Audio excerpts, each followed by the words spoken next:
Assalamualaikum warahmatullahi wabarakatuh. Saya Enggi Liansyah. Pada kesempatan kali ini saya akan berbagi kepada Anda semua millennials di seluruh Indonesia untuk belajar, mungkin juga ada yang di dunia ya, untuk belajar bagaimana membangun kapasitas diri dan juga kemampuan berbicara depan umum atau yang kita kenal dengan public speaking. Namun sebelum itu, sudah pernah tahukah kamu semua bahwasannya ada sebuah survei yang dilakukan oleh The People's Almanac Books of List di Amerika dengan 3.000 responden menyatakan bahwasannya 21% orang yang mereka survei itu takut untuk berbicara di depan umum. Dan itu mengalahkan ketakutan akan ketinggian, ketakutan akan serangga, dan mungkin juga ketakutan akan menikah ya. Buat anak yang jomblo ya, bercanda. Nah, pada kesempatan kali ini saya akan sharingkan bagaimana kita bisa berbicara depan umum dengan mudah, murah. Kok murah sih? Ya gampang maksudnya ya. Dan sebelum saya lanjutkan, silakan klik subscribe di bawah ini dan juga hidupkan tombol loncengnya supaya kamu selalu dapatkan updatean tips public speakingnya.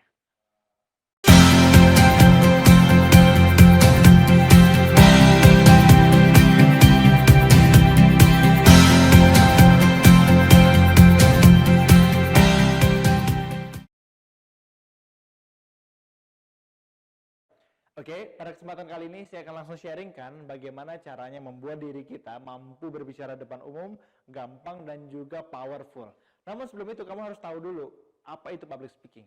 Public speaking adalah part kecil dari communication skills, yang mana dia harus menyampaikan ide dan gagasannya di depan publik, di depan umum. Nah, hal itu membuat orang-orang yang ada di survei tadi itu ketakutan. Kenapa? Karena pertama dia takut salah, kedua dia takut malu dan dipermalukan. Yang ketiga, dia takut ketika berbicara, audiensnya lebih pintar, sehingga dia diuji. Yang keempat, dia takut lupa. Saya takut lupa nggak ya? Oh enggak. Nah, ketakutan-ketakutan itu menjadi hantu, menjadi momok, menjadi genderuwo dalam pikiran manusia, sehingga orang-orang itu takut berbicara depan umum. Padahal, public speaking itu hanya proses menyampaikan ide gagasan. Bedanya adalah dengan komunikasi biasa, kalau komunikasi biasa langsung bertatapan dengan lawan bicaranya, kalau publik ini mata audiensnya lebih banyak dan juga mungkin kita jadi pusat perhatian, dan kadang-kadang orang itu nggak siap untuk menjadi pusat perhatiannya.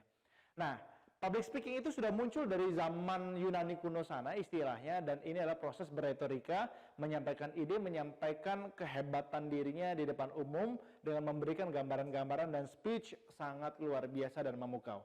Nah, di era modern ini, public speaking itu dipakai untuk banyak hal. Dan kamu harus tahu ini, sebelum kamu bisa public speaking. Kalau kamu bisa public speaking itu kamu biasanya lebih pede. Kamu bisa terlihat lebih powerful, lebih energik, dan juga lebih menarik. Yang ketiga nih yang penting nih. Saat kamu bisa public speaking, kamu bisa jualan apapun. Karena produk yang bagus saja belumlah cukup untuk bisa dibeli masyarakat dan dibeli orang banyak tanpa komunikasi yang baik.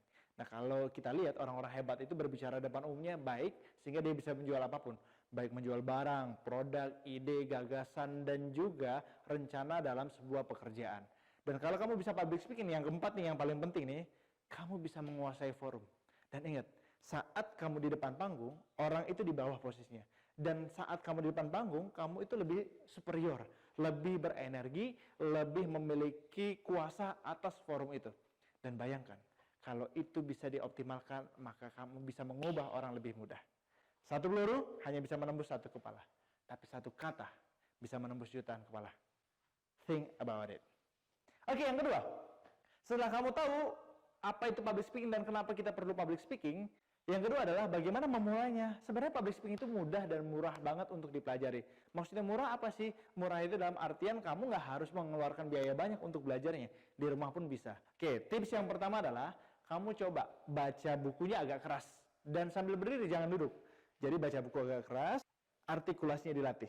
Yang kedua, sambil baca buku, sambil dikasih backsound. Ya macam-macam penyiar radio begitu ya, kasih backsound apapun. Kalau saya lebih suka pakai backsound Kenny G. Jadi ada yang tempo musiknya cepat dan ada juga tempo musiknya yang santai. Saat santai kamu coba ngomongnya santai, tapi saat cepat juga kamu coba ngomongnya cepat. Dan saat kamu berlatih ini hari demi hari, maka tanpa disadari public speakingmu akan menjadi lebih lancar.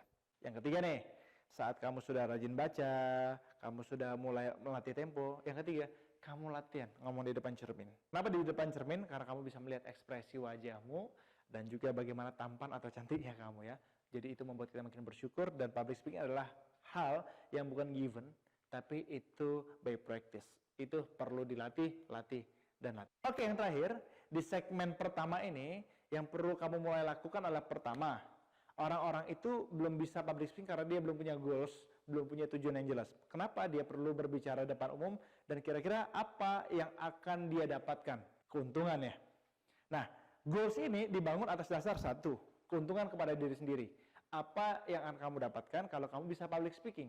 Yang kedua adalah keuntungan terhadap orang lain. Kira-kira kalau cara berbicaramu bagus, enak, menyenangkan, menghibur, dan juga mudah diterima, orang itu akan mendapatkan apa dan merasakan apa. Yang ketiga nih, kira-kira kalau kamu bisa ngomong di depan umum dengan sangat lancar, indah, dan juga mempesona, ada nggak hal-hal baik yang bisa kamu tularkan sehingga ada kebaikan dan ada nilai pahala di situ? Jangan-jangan dari ucapan kita, orang lain itu bisa berubah dan bisa mendapatkan manfaat dalam kehidupannya. Saya hanya ingat kata guru saya waktu SD. Ini sebuah hadis nih, mengatakan, Iza mata banu adama in qata'anhu amaluhu illa min salasa. Ketika mati anak cucu Adam, maka terputuslah semua amal kebaikannya kecuali 3 perkara.